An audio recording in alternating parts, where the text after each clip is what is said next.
जय Hind my dear students and dear friends. Last video में हम लोगों ने फिजिक्स में साइंस और उन साइंस के जो फादर हैं उनके बारे में हम लोगों ने डिस्कस किया था और फिजिकल क्वांटिटी के बारे में थोड़ा बहुत जो है हम लोग डिस्कस किए थे। तो अभी लास्ट वीडियो में हम लोगों ने जो भी डिस्कस किया था उससे मैंने 3 क्वेश्चन आप लोगों के लिए बनाए हैं, खासकर जो है UPSC special NDA air force x group और यूपी पीसीएस के लिए भी सभी एग्ज़ाम के लिए जो है इम्पॉर्टेंट है। तो चलिए क्वेश्चन की तरफ देखते हैं। तो फर्स्ट क्वेश्चन है कंसीडर दी, तो इसको हिंदी में भी मैं ट्रांसलेट कर दे रहा हूँ। कंसीडर दी फॉलोइंग स्टेटमेंट, निम्नलिखित कथनों पर विचार कीजिए। तो फर्स्ट स्टेटमेंट है Albert Einstein was awarded the Nobel prize in 1921 for the theory of relativity. तो मैंने आपको बताया था कि एल्बर्ट आइंस्टीन जो है एक जर्मन साइंटिस्ट थे, एक जर्मन जो है फिजिकिस्ट थे और उनको जो है 1921 में तो नोबेल प्राइज़ मिला था, ये तो बिल्कुल सही है, बट थियरी ऑफ रिलेटिविटी के लिए नहीं मिला था। किसके लिए मिला था? तो थियरी ऑफ रिलेटिविटी के लिए नहीं मिला था, उनको मिला था law of photo electric effect. तो फोटो इलेक्ट्रिक प्रभाव के नियम के लिए जो है इनको जो है नोबेल प्राइज़ 1921 में एल्बर्ट आइंस्टीन को जो है अवार्डेड किया गया। ठीक, तो पहला ऑप्शन तो गलत चला जाता है क्योंकि थियरी ऑफ रिलेटिविटी के लिए नहीं मिला था। सेकंड ऑप्शन है sir Isaac Newton was a German physicist. अभी हमने बताया, लास्ट वीडियो में हमने बताया था कि जो है सर आइजैक न्यूटन जो है एक जर्मन साइंटिस्ट नहीं थे, एक जो है ब्रिटिश साइंटिस्ट थे। तो वो एक ब्रिटिश साइंटिस्ट थे, तो यहाँ पे जर्मन के बजाय क्या होना चाहिए? एक ब्रिटिश साइंटिस्ट। तो एक जो है ब्रिटिश जो है फिजिकिस्ट थे, इसलिए जो है ऑप्शन गलत हो जाता है, यानी फर्स्ट ऑप्शन भी रॉन्ग, सेकंड ऑप्शन भी ये रॉन्ग हो गया, इसलिए हमारा आंसर डी हो जाएगा, neither first and not two, यानी ना तो एक सही है और ना ही 2 सही है। तो मैंने बताया था कि फादर ऑफ फिजिक्स में जो है 3 पर्सन थे, सर आइजैक न्यूटन जो एक ब्रिटिश थे, और मैंने बताया गैलीलियो गैलीली जो एक इटालियन जो है फिजिकिस्ट थे, और उसके बाद एल्बर्ट आइंस्टीन। तो एल्बर्ट आइंस्टीन जो है एक जो है जर्मन जो है साइंटिस्ट थे। तो ये तीनों के बारे में आप हमेशा ध्यान में रखें, कभी क्वेश्चन में पुटअप किया जा सकता है। और मेन इंपॉर्टेंट है थियरी ऑफ रिलेटिविटी। तो theory of relativity Albert Einstein ने तो दिया था, लेकिन इनको नोबेल प्राइज़ किसके लिए मिला था? फोटो इलेक्ट्रिक इफेक्ट के लिए। ये आपको ध्यान में रखना है। चलिए सेकेंड क्वेश्चन की तरफ देखते हैं। सेकेंड क्वेश्चन है कंसीडर द फॉलोइंग स्टेटमेंट, निम्नलिखित कथनों पर विचार कीजिए। फर्स्ट स्टेटमेंट है मेजरमेंट ऑफ फिजिकल क्वांटिटी, यानी फिजिकल क्वांटिटी यानी भौतिक राशियाँ। तो भौतिक राशियों के मापन में क्या जरूरी होता है? कह रहा है कि रिक्वायर्स ओनली न्यूमेरिकल वैल्यू। कह रहा है कि केवल जो है न्यूमेरिकल वैल्यू, केवल संख्यात्मक मान की ही आवश्यकता पड़ती है, बट ऐसा नहीं है। मैंने आपको बताया था कि जब भी हम फिजिकल क्वांटिटी की मेजरमेंट अगर करते हैं तो 2 चीज़ों की जो है नेसेसरी हमको पड़ती है, 2 चीज़ों की आवश्यकता पड़ती है, और वो दो चीज़ें हैं numerical value and its unit. ठीक, तो फर्स्ट ऑप्शन आपका ये रॉन्ग हो गया, क्योंकि ओनली न्यूमेरिकल वैल्यू नहीं, यहाँ पे एक चीज़ और होना चाहिए, ओनली को कट करके numerical value and its unit यानी मात्रक। तो संख्यात्मक मान के साथ साथ मात्रक का भी होना ज़रूरी है, तभी हम किसी फिजिकल क्वांटिटी को डिनोट कर सकते हैं। चलिए सेकंड ऑप्शन देखते हैं इसका। सेकंड ऑप्शन है Titan is the second largest satellite of our universe. तो कह रहा है कि टाइटन जो उपग्रह है, टाइटन जो हमारा उपग्रह है, ये सेकंड जो है लार्जेस्ट यूनिवर्स है। तो मैंने आपको गैलीलियो गैलीली के बारे में जब बता रहा था तो उन्हें जो है मोस्टली जो है जुपिटर के सबसे बड़े उपग्रह, अपने यूनिवर्स का जो है सबसे बड़ा उपग्रह यानी गैनीमेड, फिर कैलिस्टो, यूरोपा, लो, ये 4 जो हैं सैटेलाइट की खोज किया था, डिस्कवरी किया था, किसने किया था? गैलीलियो गैलीली ने। तो गैलीलियो गैलीली ने ये 4 जो है सैटेलाइट का जो है खोज किया था। लेकिन इसमें जो है सबसे बड़ा कौन सा हो गया? गैनीमेड। गैनीमेड के बाद सेकंड नंबर पे कौन सा है? टाइटन ही है। तो Titan is the second largest satellite in our universe, इसलिए हमारा ये ऑप्शन सही हो जाता है। टाइटन के बारे में एक बात और आप ध्यान में रखिए, मैंने आपको लास्ट वीडियो में बताया भी था, ड्रैगन फ्लाई मिशन। वैसे क्वेश्चन मैंने यहाँ पे डाल भी दिया है कि ड्रैगन फ्लाई मिशन जो है क्या है। तो ड्रैगन फ्लाई मिशन, तो Titan is the second largest satellite of our universe. तो Dragonfly mission, Dragonfly mission, तो ड्रैगन फ्लाई मिशन जो है अप्रैल 2026 में ये लॉन्च होगी। और किस पर लॉन्च किया जाएगा? तो ये ड्रैगन फ्लाई जो है टाइटन सैटेलाइट पर ही लॉन्च किया जाएगा। और ये पहुंचेगा कब? तो दिसंबर 2034। तो दिसंबर 2034 पर जो है इसकी लैंडिंग होगी। किस सैटेलाइट पर? टाइटन पर। ठीक, अच्छा, ड्रैगन फ्लाई मिशन इसका नाम क्यों रखा गया है ड्रैगन फ्लाई मिशन? तो ड्रैगन फ्लाई मिशन इसलिए नाम दिया गया है कि इसका जो शेप है, जो आकार है, ये एक ड्रैगन की तरह दिखता है। और अभी तक जितने भी सैटेलाइट भेजे गए हैं दूसरे जो है प्लैनेट पर या फिर दूसरे सैटेलाइट पर, ग्रह पर या उपग्रहों पर, जो भी जितने भी सैटेलाइट भेजे गए हैं, जो जब लैंडिंग करते हैं तो उसमें जो है एक रोवर लगा होता है और रोवर में जो है बैटरियां लगी होती हैं जो एक जगह से दूसरे जगह के रेंगते हुए चलता है। लेकिन ये जो है रेंगते हुए नहीं जाएगा, ये जो है उड़ करके जो है जैसे तितलियां उड़ती हैं, एक जगह से दूसरे स्थान पर जाती हैं, फिर जाती हैं, फिर जाती हैं, इसी तरह से जो है ये उड़ के जाएगा। इसीलिए इसका नाम जो है पड़ गया है ड्रैगन फ्लाई मिशन। तो इतनी जो है जानकारी आप हमेशा ध्यान में रखिए टाइटन के बारे में। चलिए लास्ट तीसरा क्वेश्चन, ड्रैगन फ्लाई मिशन मैंने बताया ही है। ड्रैगन फ्लाई मिशन जो है क्या है? तो ड्रैगन फ्लाई जो है a mission sent to the Titan. तो ये 3 क्वेश्चन जो है मैंने आपके लिए जो है बनाया, जो लास्ट वीडियो में हम लोग डिस्कस कर रहे थे।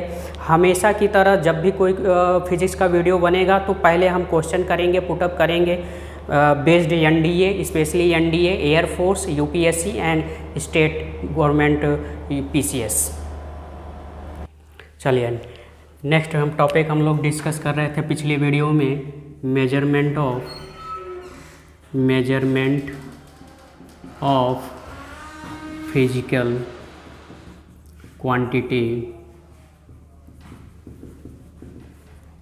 तो मेजरमेंट ऑफ फिजिकल क्वांटिटी के बारे में मैंने बताया कि 2 चीज़ों की जो है आवश्यकता पड़ती है। 2 चीज़ें कौन कौन सी? पहला मैंने आपको बताया न्यूमेरिकल वैल्यू, सेकंड मैंने आपको बताया its unit.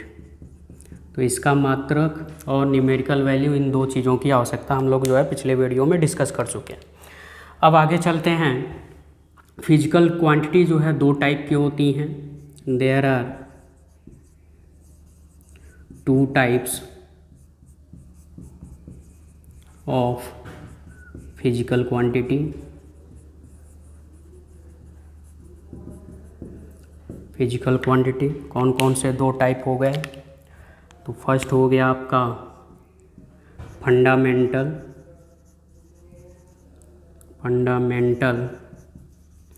Physical quantities.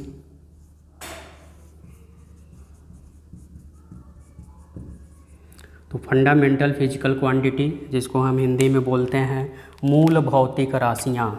Fundamental means मूल भौतिक राशियाँ।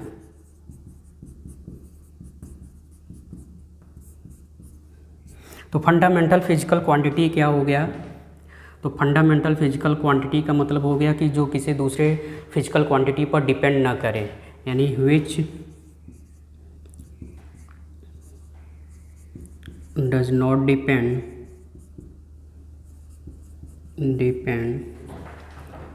Any other physical quantity.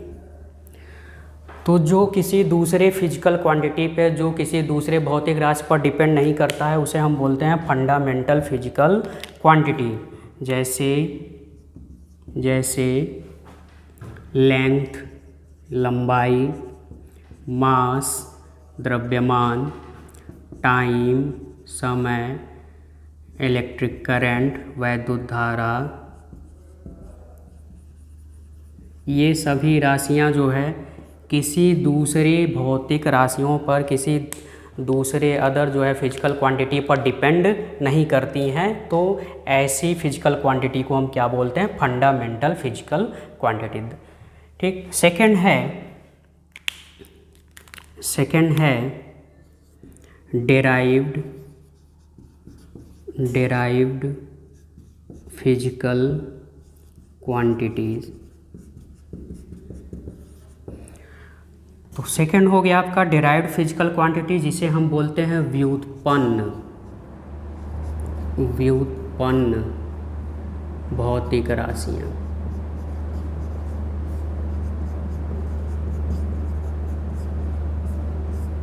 तो सेकंड हो गया डेराइव्ड फिजिकल क्वांटिटी यानी व्युत्पन्न भौतिक राशियाँ। नाम से ही पता चला व्युत्पन्न। डेराइव्ड का मतलब जो है दो या फिर दो से ज़्यादा जो है फंडामेंटल फिजिकल क्वांटिटी से जो फिजिकल क्वांटिटी बनेगी उन्हें हम बोलते हैं डेराइव्ड फिजिकल क्वांटिटी, यानी विच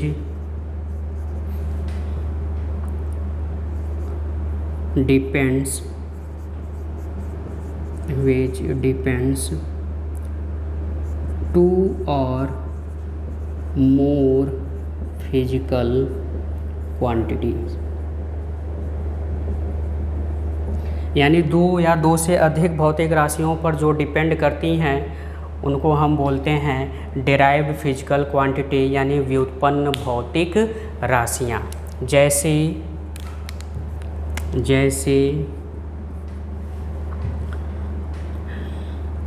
वेलासिटी।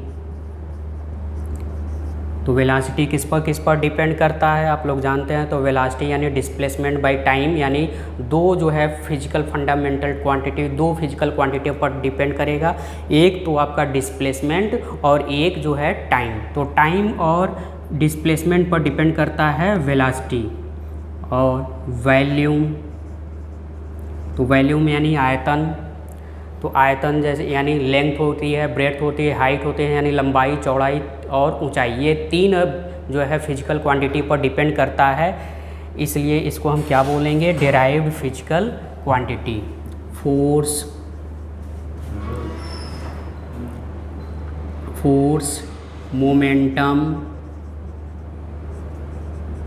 मोमेंटम मीन्स संवेग, फोर्स मीन्स बल। तो फोर्स F इक्वल टू आप लोग बेशक जानते हैं। तो F इक्वल टू क्या होता है? F equal to m into a. m यानी मास, a यानी एक्सीलरेशन यानी त्वरण। तो मास और एक्सीलरेशन इन दो चीज़ों पर डिपेंड कौन करता है? फोर्स। ठीक। तो ये हो गया जो है फिजिकल क्वांटिटी। तो फिजिकल क्वांटिटी कितने टाइप के होते हैं? दो टाइप के, एक जो है फंडामेंटल और एक जो है डेराइव्ड जो है फिजिकल क्वांटिटी होती हैं।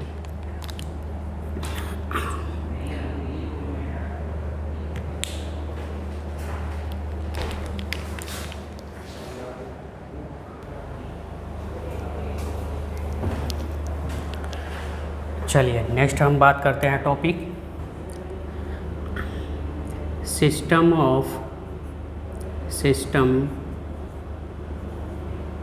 और मेजरमेंट। तो system for measurement of physical quantity.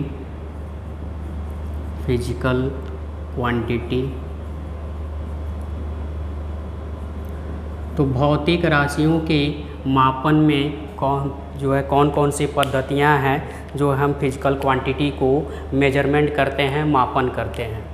तो बेसिकली जो है चार जो है सिस्टम है। पहला सिस्टम हो गया FPS सिस्टम। FPS सिस्टम जिसे हम ब्रिटिश सिस्टम भी कहते हैं, ब्रिटिश सिस्टम।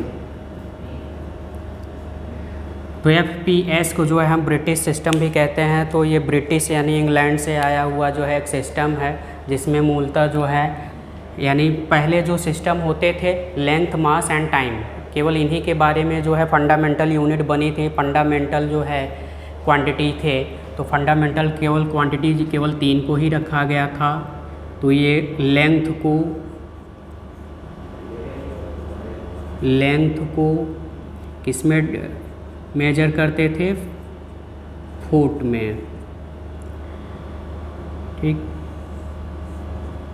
और मास को यानी द्रव्यमान को, तो द्रव्यमान यानी मास, तो द्रव्यमान को जो है पाउंड में, तो पाउंड में जो है मेजर किया जाता था।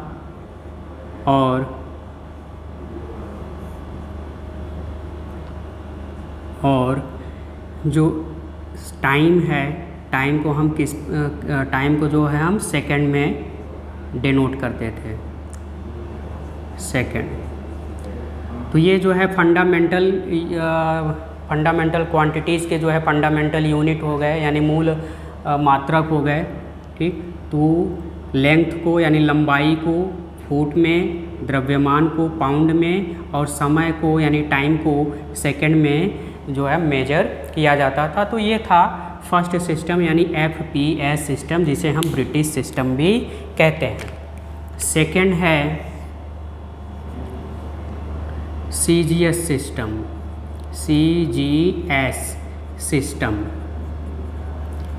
CGS सिस्टम, जिसमें C का मतलब हो गया यानी जो लेंथ होती थी, जो लेंथ है उसको हम सेंटीमीटर,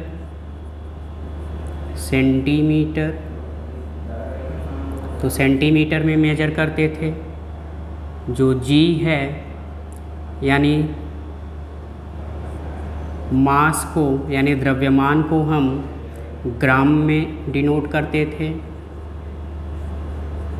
ग्राम में जो है प्रदर्शित करते थे फंडामेंटल यूनिट को। और जो सेकंड है यानी टाइम है, टाइम को यानी समय को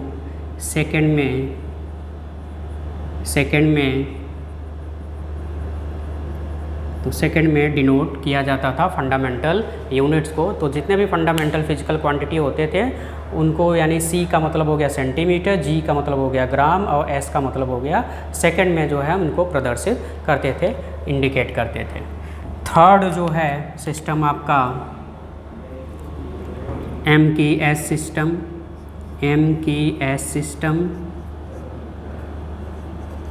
तो MKS सिस्टम में जो लेंथ थी, तो MKS सिस्टम में लेंथ यानी लंबाई को मीटर, मास को यानी द्रव्यमान को, तो मास को किलोग्राम, एंड देन टाइम को सेकेंड।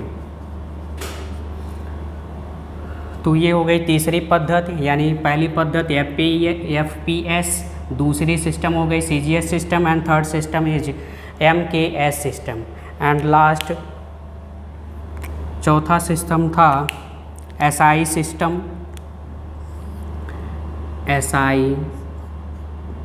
सिस्टम, जिसे हम लोग कहते थे इंटरनेशनल ऑफ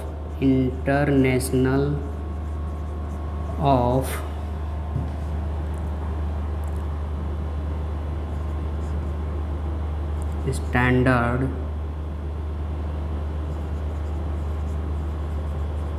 सिस्टम। तो SI सिस्टम, तो इंटरनेशनल ऑफ स्टैंडर्ड सिस्टम। तो SI सिस्टम में अभी तक हमने देखे FPS, CGS और MKS में जो है केवल जो है 3 ही फंडामेंटल क्वांटिटीज़ होती हैं और उनके जो है फंडामेंटल यूनिट्स होते थे। लेकिन इसमें जो है 7 जो है फंडामेंटल क्वांटिटीज़ हैं एंड 2 सप्लीमेंट्री फंडामेंटल क्वांटिटीज़ हैं, यानी 7 जो है मूल राशियां हैं और 7 पूरक मूल राशियां हैं। तो हम लोग क्रम से देखेंगे। तो एक आप चार्ट बना लीजिए इस तरह से, एक तरफ हम लोग लिखेंगे physical quantities unit and symbol.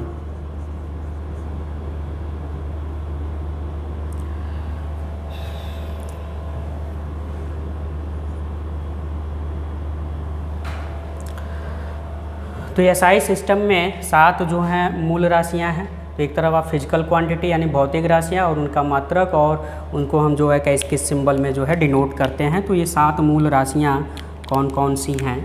तो फर्स्ट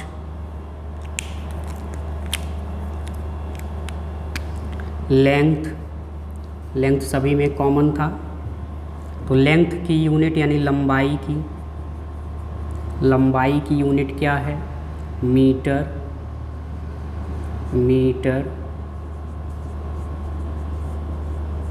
इसको हम स्मॉल m से डिनोट करते हैं। सेकंड है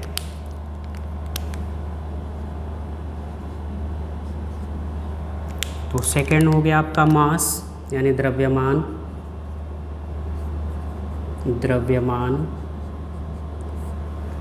और द्रव्यमान की यूनिट क्या है? किलोग्राम।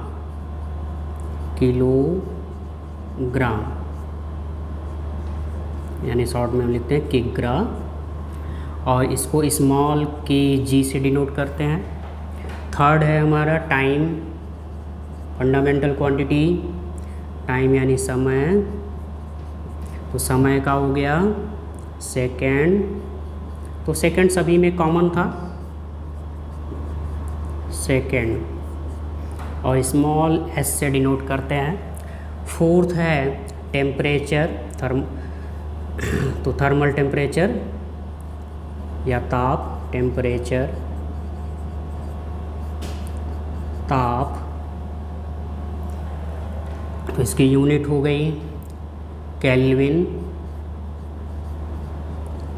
ध्यान में रखिएगा, कभी कभी याद आता है टेम्परेचर की यूनिट क्या है। तो टेम्परेचर की यूनिट जो है कभी कभी बच्चे जो है ऑप्शन में डिग्री सेल्सियस लगा देते हैं, लेकिन डिग्री सेल्सियस नहीं होता, उसका यूनिट होता है केल्विन। और केल्विन को जो है साइंटिस्ट, चूँकि केल्विन एक साइंटिस्ट का नाम है इसलिए इनको हम कैपिटल लेटर से डिनोट करेंगे। तो कैपिटल K।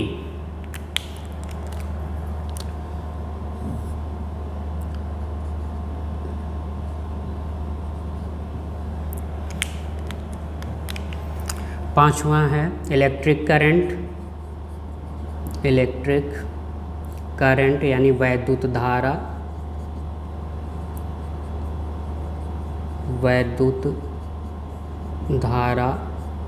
Electric current. तो इलेक्ट्रिक करंट की यूनिट क्या हो गई? एम्पियर भी जो है साइंटिस्ट का नाम है, इसलिए इनके भी यूनिट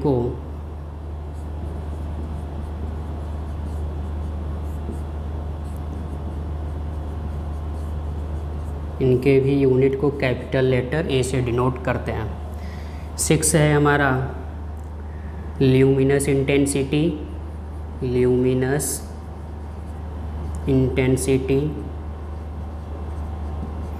तो ल्यूमिनस इंटेंसिटी मीन्स हो गया ज्योति तीव्रता।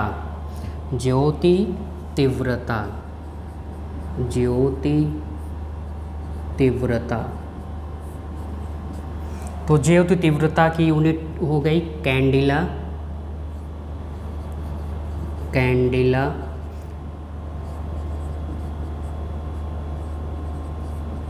कैंडिला। इसको हम स्मॉल CD से डिनोट करते हैं। एंड लास्ट अमाउंट ऑफ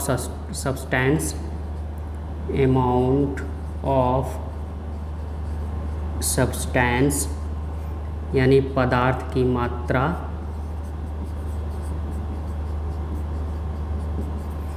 तो ये 7वां जो है हमारा फिजिकल क्वांटिटी, पदार्थ की मात्रा, amount of substance and its unit is mole. और इसे हम MOL से सिंबल से जो है डिनोट करते हैं। सर बस 2 ठो 1 ठो लिखना है, बस नीचे आ। चलिए, तो SI सिस्टम में जो है 7 जो है फंडामेंटल फिजिकल क्वांटिटी हो गए। एंड देन 2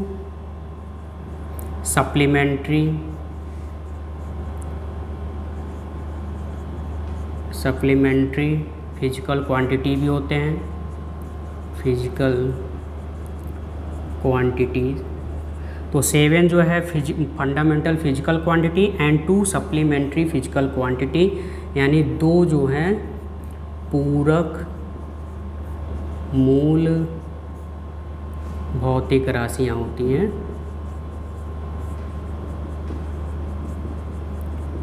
दो पूरक मूल भौतिक राशियाँ, इनको भी एक चार्ट की तरह लिख लेते हैं।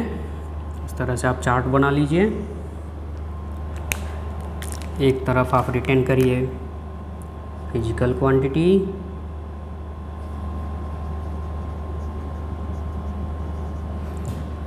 Unit and symbol. वही इसमें 2 ही हैं। तो फर्स्ट हो गया आपका प्लेन एंगल जिसे हम बोलते हैं समतल कोण। तो प्लेन एंगल यानी समतल कोण का यूनिट हो गया रेडियन।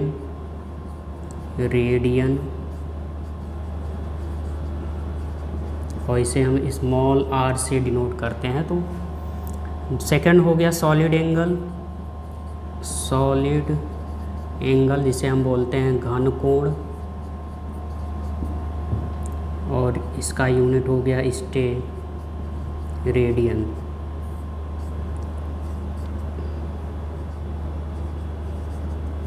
और इसे हमें डिनोट करते हैं स्मॉल s/r से। आई होप कि आपको फिज़िक्स का ये वीडियो जो है अच्छा लगा होगा। मैं अमित कुमार सिंघम आगे भी जो है आपके फ़िज़िक्स के लेक्चर जो है बनाता रहूँगा। अभी हमारा जो है टॉपिक जो चल रहा है यूनिट एंड मेजरमेंट, इसको आप वॉच करते रहिए और चैनल को सब्सक्राइब, लाइक और शेयर करना ना भूलें। जय हिंद।